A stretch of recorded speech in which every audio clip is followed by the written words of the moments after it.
Welcome to episode 13 of Broken Prism Reviews. It's Table Golf by Zagix Games.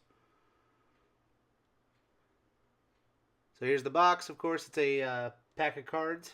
You pull those cards out, and there's a paged rule book here. So in the rule book, it has all the rules, but it tells you it's a 30-minute game, ages 12 and up, players 2 to 6, and the 30 minutes is about accurate. You're flicking cards, and you're going to be doing it kind of fast. So here's the legal and the find out more. Aaron Gresham, the designer. But of all the cards, here's the sand trap, yellow like sand. Then we got the rough, which looks like unmowed grass, much like the rough at a golf course. So thematically, we're fitting in really well so far. Then next up, well, first, the rough, you flick it that way. The sand trap, each of these give you a specific way you have to flick it when your golf ball lands there. This is pinky and ring finger, which is horribly inaccurate. But with practice, you'll get better. The water hazard, it's blue like water, but you will flip it like you're flipping a coin with your thumb, much like this.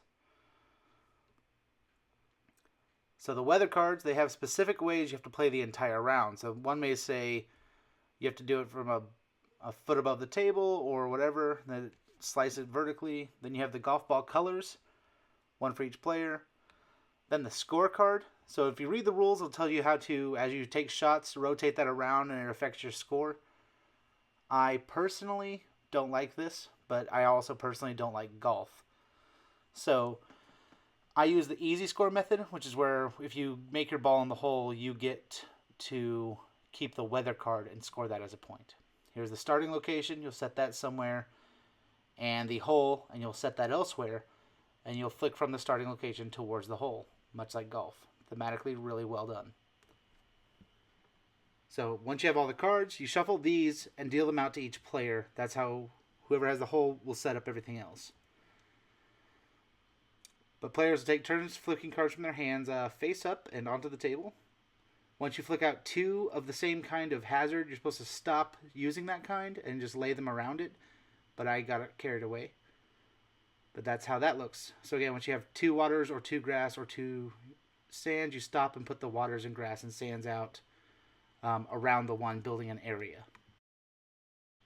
So my weather is a slice shot. I got to flick the card vertically, which looks like this, which is painful. But, I gave myself a little bit of room here. If you give yourself more room, you'll have more fun. You can flick from one table to the next table, so that gives you more space. But like that. So now that we got a golf balls on the table, it's touching a hazard, you'll have to do what this hazard says for your second shot, which is flip it like it's a coin. We're going to give that a try here. I'm going to pick this up, and from where it lays, we're going to flip it like a coin. Oh, bother. It landed over here on the sand trap. So over here on the sand trap, we'll have to put it between my thumb and, pinky and ring finger, and flick it. And of course it goes over to the rough. I'm having a really terrible time. And this one you'll do thumb and middle finger. And that's still in there. So still on a sand trap. You got to try again. Has to land on the hole but not touching anything else. Welcome to episode 13 of Broken Prism Reviews.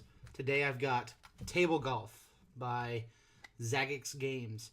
It's a small box. Got all the cards you're going to need into it to play in here.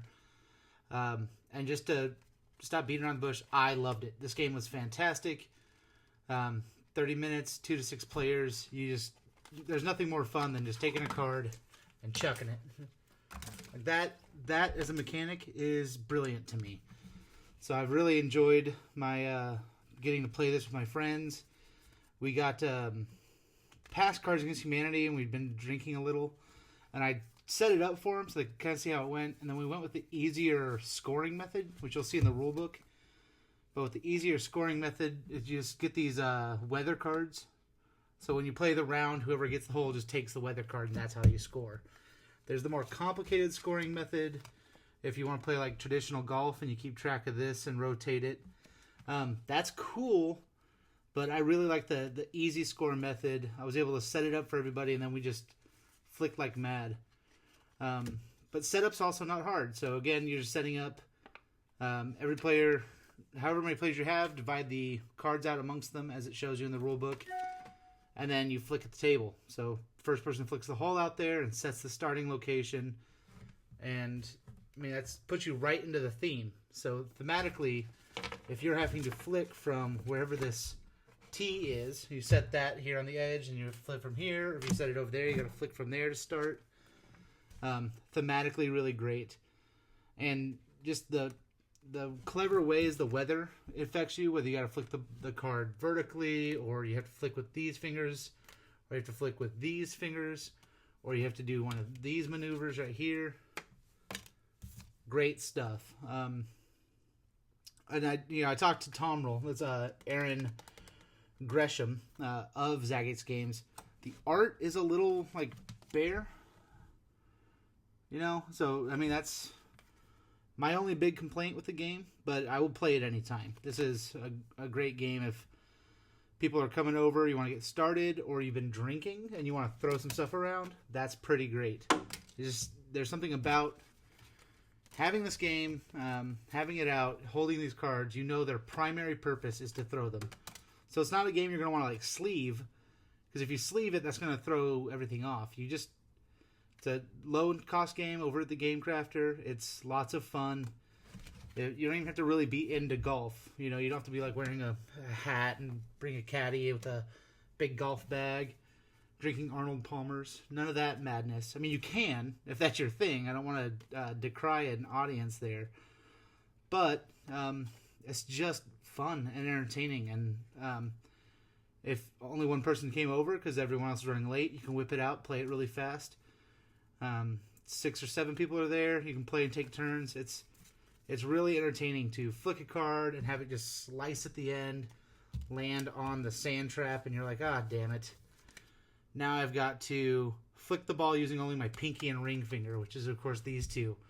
Then with the weather I had was the slice or something, so I had to do it like vertically like this.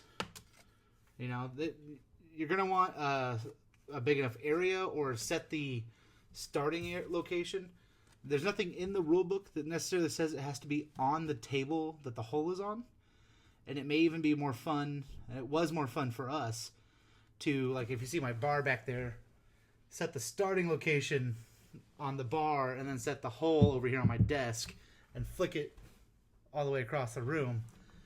Is a fun, exciting part of the thing. If you've got, some friends out at the bar, and it's a kind of cool bar, the kind of cool bar that let you throw cards through the room, then you can totally set it up there between 2 different tables.